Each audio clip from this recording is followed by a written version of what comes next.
Et c'est pour ça que nous en appelons à la communauté internationale, parce qu'il n'est pas normal ni acceptable qu'après une si longue présence des Nations Unies, donc de la communauté internationale dans le pays, qu'on soit toujours incapable de constituer une armée et surtout de relever le défi de la paix, la présence de l'État. Je vous dirais, moi, charité bien ordonnée commence par soi-même. Comment ça se fait que le pouvoir n'est pas capable de constituer une véritable armée républicaine, de lutter contre la corruption et tous les maux qui frappent cette armée-là?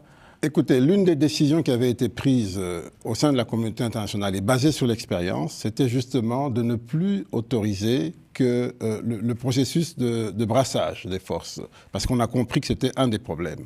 Mais aujourd'hui, à quoi assistons-nous? Nous voyons en face de nous un adversaire, un ennemi qui, lui, fait de cela un des points essentiels de sa négociation. Il veut qu'on revienne au brassage des forces, il veut décider de qui doit être officier dans l'armée congolaise et où doit-il être situé. Eh bien, tout cela justement pour nous maintenir le statu quo qui est la destruction de l'État congolais.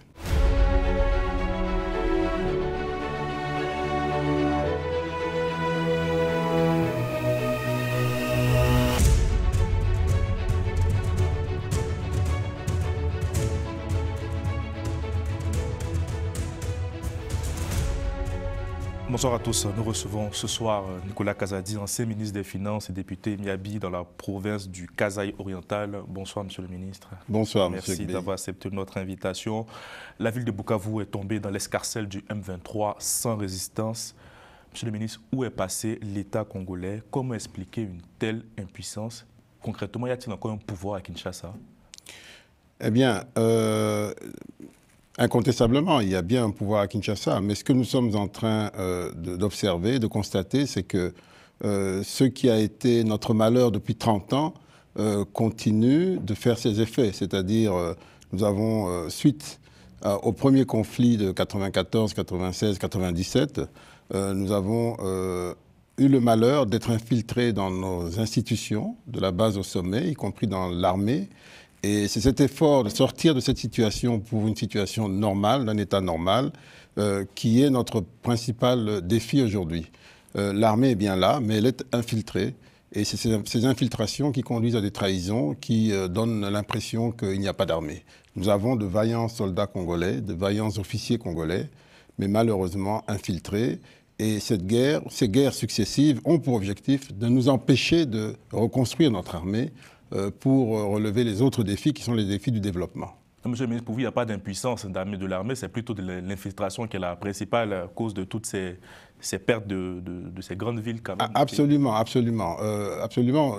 Tous les différents épisodes ont permis de conclure de manière très nette, sans équivoque, que le principal défi, c'est l'infiltration à différents niveaux de commandement, qui conduit à la démoralisation des troupes et même à l'abandon de villes ou de localités à l'ennemi. Parce que j'étais quand même surpris de voir que l'armée congolaise est classée, selon le dernier classement de Global Firepower, est classée 8e sur le continent africain. Et puis vous-même, lorsque vous étiez ministre, vous avez...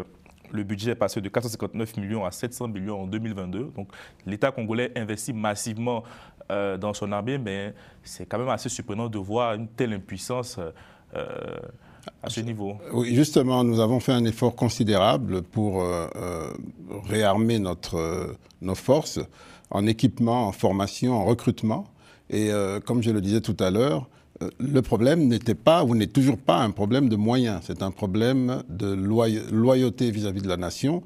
Souvenez-vous qu'il y a quelques années, nous avions un général Bosco Tanganda, qui était un général supposément congolais, qui a été interpellé par la CPI et il s'est rendu en passant par Kigali et arrivé à la CPI, il a déclaré qu'il n'avait jamais été congolais, qu'il était rwandais, officier rwandais en service au Congo et c'est comme ça que cette histoire s'est terminée. Pourtant, il a été général congolais, nommé par les autorités congolaises. C'est ce type d'infiltration que nous connaissons depuis 30 ans.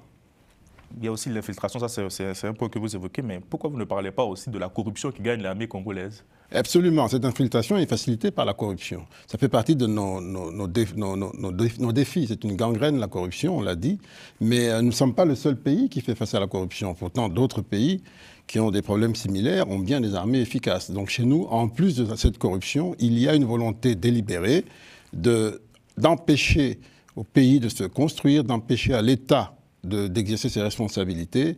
Et c'est pour ça que nous en appelons à la communauté internationale, parce qu'il n'est pas normal ni acceptable qu'après une si longue présence des Nations Unies, donc de la communauté internationale dans le pays, qu'on soit toujours incapable de constituer une armée et surtout de relever le défi de la paix, la présence de l'État. Je vous dirais, moi, charité bien ordonnée commence par soi-même. Comment ça se fait que le pouvoir n'est pas capable de constituer une véritable armée républicaine, de lutter contre la corruption et tous les maux qui frappent cette armée-là?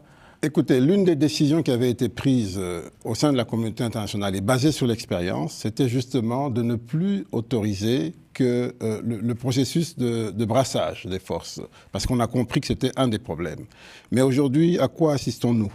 Nous voyons en face de nous un adversaire, un ennemi qui, lui, fait de cela un des points essentiels de sa négociation. Il veut qu'on revienne au brassage des forces, il veut décider de qui doit être officier dans l'armée congolaise et où doit-il être situé. Eh bien, tout cela justement pour nous maintenir le statu quo qui est la destruction de l'État congolais. Et sur le terrain, les combats semblent se poursuivre parce que le président de la République a sollicité l'aide militaire du Tchad. Comment vous avez jugé cette initiative du président Tshisekedi? Écoutez, comme cela se passe partout, lorsqu'un pays est en conflit, c'est normal qu'il fasse appel à des alliés. Et donc, il n'y a rien d'extraordinaire à cela. Et donc, le Tchad est un allié fiable et efficace surtout pour lutter contre le M23? Oui, le Tchad, parmi d'autres. Le Tchad est un pays qui est connu pour son armée, qui a fait ses preuves dans le Sahel et ailleurs. Et donc, qu'il vienne prêter main forte à la RDC, je n'y vois aucun inconvénient. Monsieur le ministre Corneille Nangaa, l'ancien patron de la CNI et actuel coordinateur de l'Alliance du fleuve Congo, la planche politique du M23, lors de la prise de Goma, il avait affirmé ceci, il disait que Félix Tshisekedi n'a jamais gagné l'élection avant d'ajouter « Si j'ai créé un monstre, je pense qu'il m'appartient de le défaire ». Que vous inspire tout ça? Comment vous avez accueilli cette déclaration? Mais moi, je vous aurais posé la même question. Qu'est-ce qu'on peut penser de quelqu'un qui dit que c'est celui qui a proclamé Félix Tshisekedi vainqueur pour les élections que lui a organisées avec le pouvoir de l'époque. Et c'est lui aujourd'hui qui dit qu'il n'a jamais gagné les élections. Écoutez, tout ce que moi je peux constater, c'est que je vais faire appel à un adage que vous connaissez, nul ne peut se prévaloir de sa propre turpitude, si turpitude il y a eu. Maintenant, qu'à cela ne tienne, Félix Tshisekedi appartient à un mouvement politique qui est bien connu, qui a une véritable histoire politique. Il a été réélu en 2023 et cette élection n'a eu aucune contestation. Il y a eu plus de 20 chefs d'État présents à son investiture. Je crois que, quelles que soient les conditions dans lesquelles l'élection de 2018 s'est passée, et je précise, cette élection n'a pas été organisée par Félix Tshisekedi, eh bien, Félix Tshisekedi a prouvé qu'il était légitime parce que 73%, depuis 2006, aucun candidat n'a atteint ce résultat qui n'a été contesté par personne. Monsieur le ministre, le narratif évoqué par Corneille Nangaa a aussi repris du côté de Kigali, où le président Kagame se permet de dire que le président Tshisekedi est illégitime. Ça nourrit aussi les propos de l'ancien ministre des Affaires étrangères français, Jean-Yves Le Drian, lorsqu'il parlait de compromis à l'africaine. C'est un peu ça le Congo aujourd'hui. Nous sommes en 2025, il y a eu des élections en 2023, elles ont été incontestées par l'ensemble de la communauté internationale. Je suis très surpris de voir que le président Kagame, en 2025, revienne sur l'élection de 2023 en cherchant à la contester. Personne n'a contesté les élections chez lui. Pourtant, tout le monde peut en avoir une opinion, où il a été élu à plus de 99%. Je crois qu'il faut qu'on revienne un peu à des choses sérieuses, parce qu'il y a des gens qui meurent tous les jours. Ce qui est déplorable, ce qui fait extrêmement mal, c'est de voir que deux pays voisins, qui resteront voisins éternellement, soient incapables de trouver un terrain de paix et de construction positive, alors que tout est là pour qu'il en soit ainsi. Et c'est ça qui est attristant, plutôt que de parler de choses qui n'existent pas. Le président Tshisekedi a été bien élu, et c'est, je vous le dis, dans l'histoire de la RDC, c'est celui qui a atteint le plus haut résultat en termes d'élections présidentielles ouvertes et transparentes. En tout cas, sur les démarches de paix, Kigali invoque plutôt la responsabilité du côté de Kinshasa, qui ne met pas un peu la volonté pour pouvoir obtenir un véritable accord, d'où la raison du boycott du président Kagame lors de la rencontre qui était prévue à Luanda. On va revenir sur la médiation internationale, mais j'aimerais qu'on commente encore les propos du président Tshisekedi lorsqu'il disait à Munich il n'y a pas longtemps, le vrai commanditaire, c'est mon prédécesseur, c'est Joseph Kabila, mais il ne l'avoue pas, il n'assume pas ses actions. Partagez-vous les propos du président de la République? Écoutez, le président de la République est le chef des armées, le chef, le numéro 1 du pays, donc il a des éléments sur lesquels ils font... Il permet d'accuser son prédécesseur. Hein. Écoutez, il a des éléments sur lesquels ils font de ses propos et je n'ai pas de raison d'en douter. Ce que je trouve dommage, c'est qu'on en arrive là, alors qu'on était en train de construire une très belle histoire où, pour la première fois, on a eu une alternance pacifique. J'aurais souhaité que le président Kabila reste dans son couloir, qu'il s'occupe de ses affaires et que le pays continue de fonctionner. C'est le rêve de tous les Congolais pour le bien du pays. C'est vraiment dommage qu'on en arrive là, et ce qu'il faut, c'est de voir qu'est-ce qui est à faire pour continuer de consolider la démocratie dans la paix. Cette paix appelle à des concessions. Je crois que le président Kabila a bénéficié d'une immunité pendant tout le temps, tout le premier mandat. C'est vraiment déplorable que ça se termine comme ça s'est terminé, et nous n'avons pas besoin de ça. Notre plus grand défi est de nous développer. Et donc, mais je vais vous dire quelque chose. Le vrai problème, le vrai défi, c'est qu'il y en a qui pensent qu'ils sont propriétaires du pays. Ceux qui sont venus par le même chemin, c'est-à-dire par le chemin du Rwanda, sur le sang des Congolais, ils pensent qu'ils sont propriétaires du pays. Et une fois qu'ils se rendent compte que le pays veut évoluer indépendamment de cela, eh bien, ils estiment que ce n'est pas possible. Donc c'est une affaire de vie ou de mort et ils veulent nous ramener à la case départ. Non. La guerre de 97, si elle a été tolérée, c'était parce qu'il y avait à l'époque un problème institutionnel, un problème politique avec la fin du régime Mobutu. Nous ne sommes pas dans le même contexte. Aujourd'hui, nous avons des institutions qui viennent d'être mises en place il y a à peine une année, et tout fonctionne normalement avec une majorité claire. Le président Kabila a décidé de boycotter l'élection de 2023, c'est son choix, mais il y a une opposition néanmoins. Et donc aujourd'hui, il n'y a aucune raison. Personne de sérieux dans le pays et à l'extérieur du pays ne peut cautionner ce qui est en train de se faire à l'est du pays. Ça, c'est vraiment détruire le pays, c'est contre l'humanité. Ce n'est pas acceptable. Est-ce que vous pensez qu'aujourd'hui, il y a une réelle volonté de la part du président Kabila et du Corneille Nangaa de déstabiliser le pouvoir à Kinshasa? Et comme je vous l'ai dit, ils ont une posture de gens qui s'estiment propriétaires du pays pour l'avoir conquis en 97. C'est ça la vérité. Alors que nous sommes dans une posture démocratique. Notre combat pacifique, je dis bien pacifique pour la démocratie, a commencé bien avant 97, a commencé en 82. Et donc, nous ne sommes pas inscrits à la même enseigne. Maintenant, ce dont il est question, ce n'est même pas le régime Tshisekedi, c'est le pays, c'est la trajectoire du pays. La démocratie doit se poursuivre, elle doit se consolider, et nous ne pouvons pas accepter qu'on nous ramène en 97. Ça voudrait dire que nous avons tous échoué, que la communauté internationale qui a investi des milliards pendant 30 ans a échoué pour qu'on la ramène à la case départ. C'est une insulte à tous les contribuables occidentaux et du monde entier qui, indirectement, ont financé ces opérations des Nations Unies, cette attention politique pour sortir le Congo du chaos. Monsieur le ministre, certains commentateurs estiment que dans le contexte que connaît le pays, le président de la République aurait pu, de façon républicaine, inviter son prédécesseur pour essayer de discuter au lieu de lui lancer des anathèmes comme ça depuis Munich. Non, vous savez que le président Kabila a quitté le pays dans des conditions anormal, sans prévenir, sans crier garde. Je crois qu'il y a eu un problème de confiance qui s'est brisé, et puis il y a eu des arrestations, il y a eu des révélations, il y a eu des aveux qui ont été faits ici et là. Je ne veux pas revenir là-dessus parce que j'estime que c'est quelque chose que nous aurions dû et que nous aurions pu éviter. Si peut-être, et à l'intérieur du pays et au sein de la communauté internationale, il y avait plus d'attention pour éviter ce type de rupture.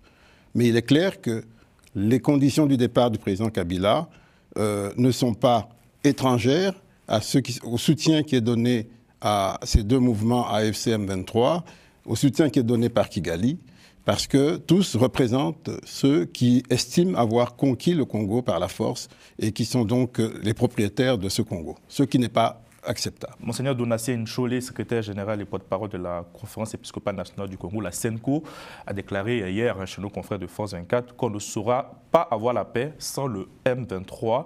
Je sais que la ligne rouge du gouvernement, c'est pas de dialogue avec le M23, Mais au vu de la situation, est-ce qu'il faut penser à une évolution de cette doctrine aujourd'hui? Je ne pense pas que le gouvernement a dit pas de dialogue avec le M23. Enfin, le gouvernement, non, c'est la communication. Non, c'est une interprétation des choses. Le gouvernement a dit oui, nous allons parler avec toutes les parties, mais dans un cadre qui est tracé. Et ce cadre, c'est quoi?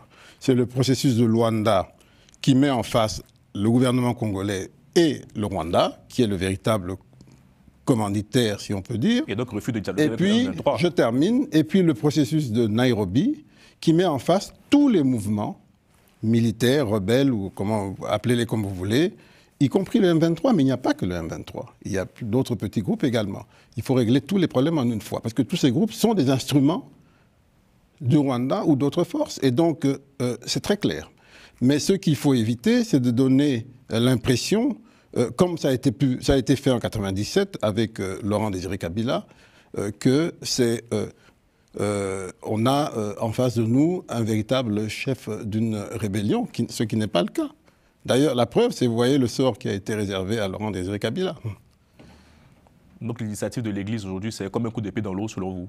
Non, pas du tout. L'initiative de l'Église est une contribution. On va voir, ils viennent de commencer, on va voir quelle forme ça va prendre. Mais c'est une contribution qui peut être positive. Mais elle ne peut pas non plus sortir de nulle part. Elle doit être dans un cadre. Il y a déjà un cadre existant. Il faut voir comment elle va s'arrimer au cadre existant. Mais à mon avis, c'est une bonne initiative. Et sur la scène internationale, les initiatives se multiplient. L'Union africaine a mis en garde ce 16 février contre une balkanisation de la RDC, tout en appelant au retrait immédiat du M23 et de ses partisans de toutes les villes occupées, sans nommer le Rwanda. Est-ce que l'Union africaine est à la hauteur de ce moment, monsieur le ministre? Eh bien, c'est l'heure de vérité.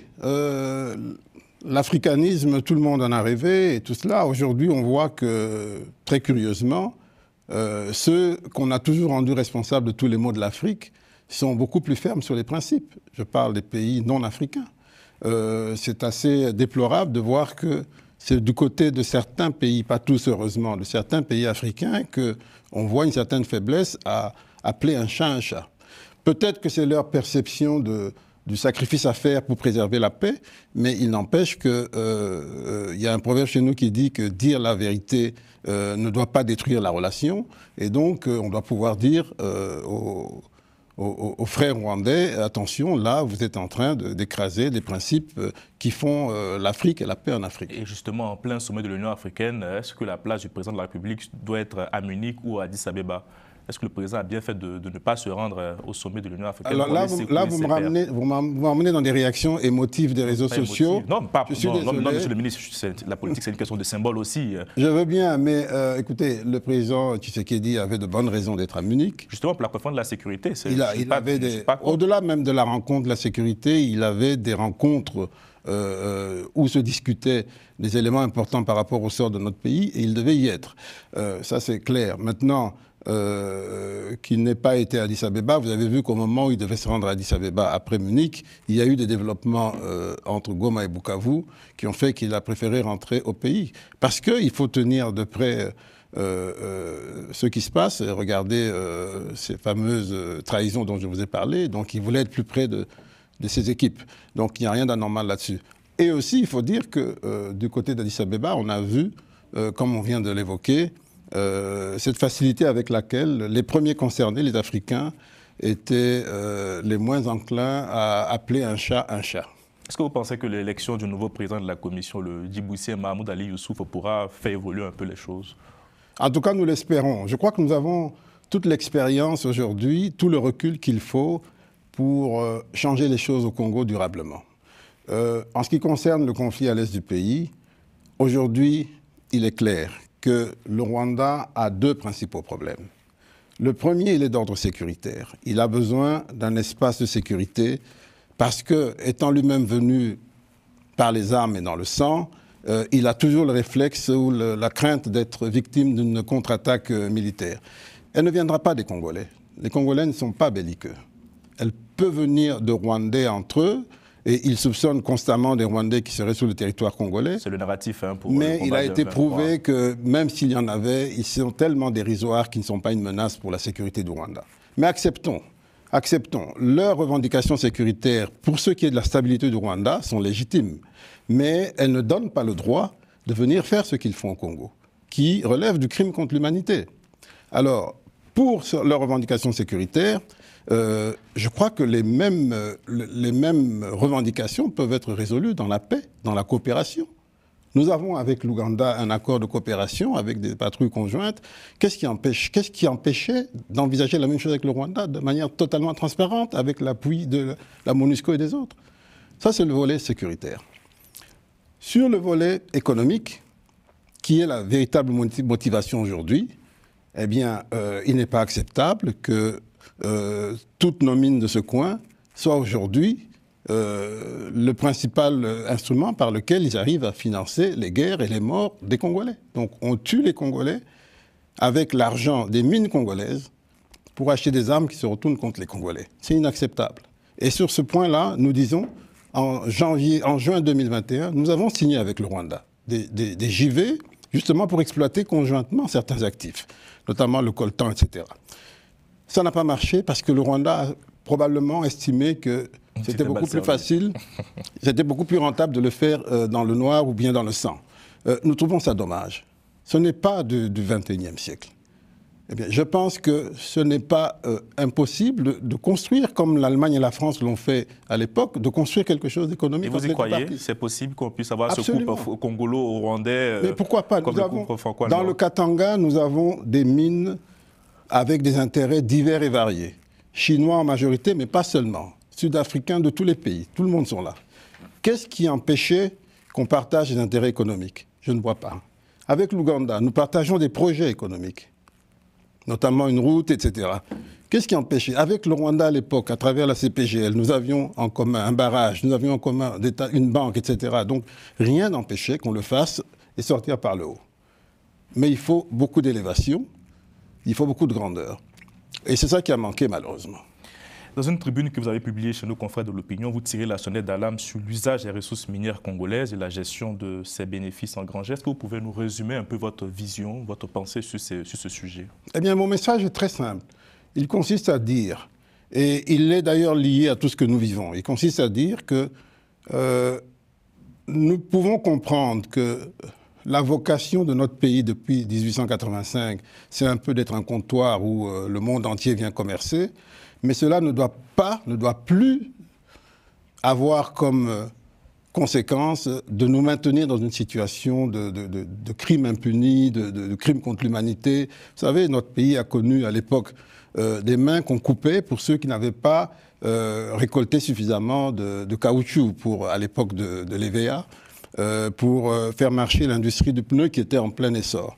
Aujourd'hui, c'est des femmes qu'on viole, c'est des gens qu'on tue, des enfants qu'on massacre parce qu'il faut ramasser le coltan pour la technologie d'aujourd'hui.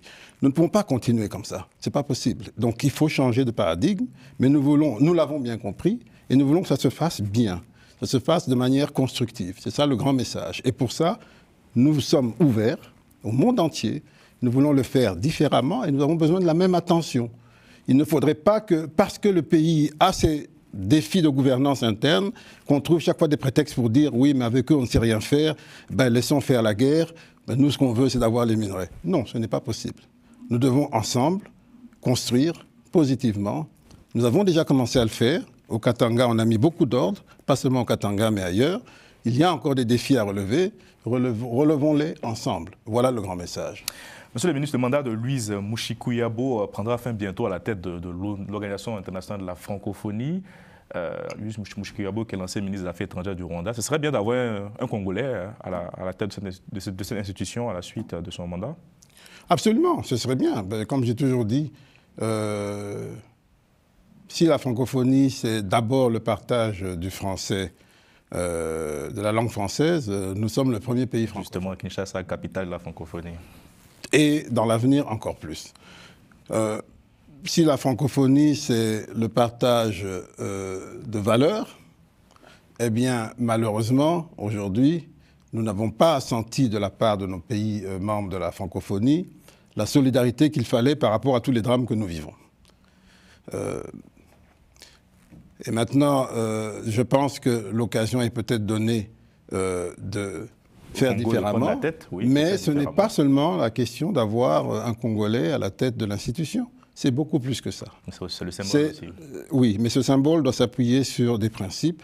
C'est peut-être l'occasion pour revenir sur les deux, à la fois sur les principes et sur le symbole. Et donc, vous venez ma question, n'est-ce pas? Si on vous propose ce poste, vous ne direz pas non. Ah non, nous avons des gens, des hommes et des femmes au Congo qui sont capables d'exercer cette responsabilité-là et on verra le moment venu. Mais pour le moment, nous sommes encore en train de nous débattre avec une grande frustration de voir le faible appui de nos partenaires francophones par rapport à ce que nous vivons.